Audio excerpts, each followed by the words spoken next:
coming, not at all. No, feel free. Yes, please. Next. Also, what is the reason that people do oppose the prophets of God? That's a very wise question.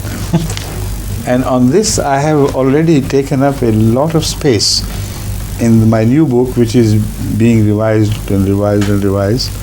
Problems create, so we have to go back right from the beginning. During the dictations, I'm so misunderstood. The poor Baha, she went through that dictation, which was absolutely different from what I had dictated.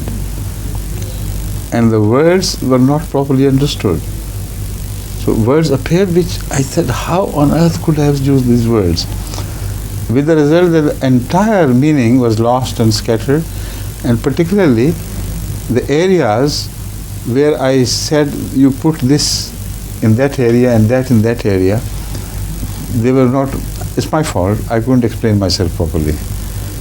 But in that book, I have discussed this subject at length. And wait for it to come, and then you will know what it means. But if I take it up now, we have very little time left. I assure you, it's not possible to dispense with this very important question. The factors are so many, but you have to analyze those factors and convince the people through analysis that what you are saying is right. Every man from within him should stand witness, this is it. Once you analyze it, then the psychology of opponents of Ahmediyya is immediately understood. It becomes such a simple matter. The basic cause is always the same, remember this. Only this much I can say. And it is the same cause which made Satan to reject obedience of Adam. What was that cause? He thought himself to be bigger. He does not want to obey to the authority of a person whom he considers him to be lower than him. Albeit that authority was in the name of God. So this was his blunder. But this is how men see.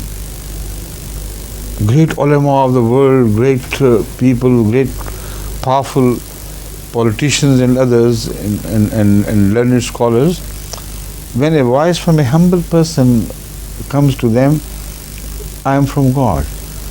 The problem with them is if they accept that voice, they have to obey him. A small man. That is why the Holy Quran presents the history of all the prophets and saying that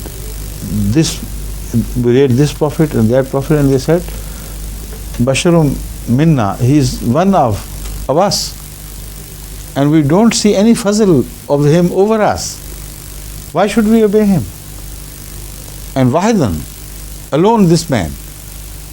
So this question is the time-old question which began with Satan. And the men are following him so meticulously. But they bring out with other excuses. Now this is in gist what I have discussed in that book, in a longish chapter, and I have analyzed the whole problem psychologically, what happens in the beginning, what happens at the end, why they accept the man they rejected, and then glorify him, raise his status from the ordinary to that of God or gods. So it's a very complex issue which has to be read. And when the book comes, I hope inshallah you will be able to read it and understand.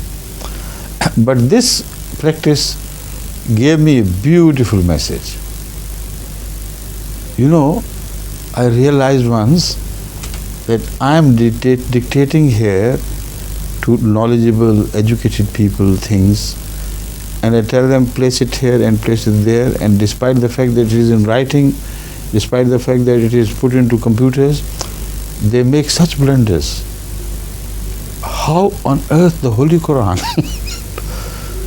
would be dictated by a man, if it was dictated by a man, to different scribes. And when put together, it reads such a perfect whole. Not a single misplacement of any verse or even a jot. Most astounding. You also know that, but I have learnt it the hard way as well. See? Please.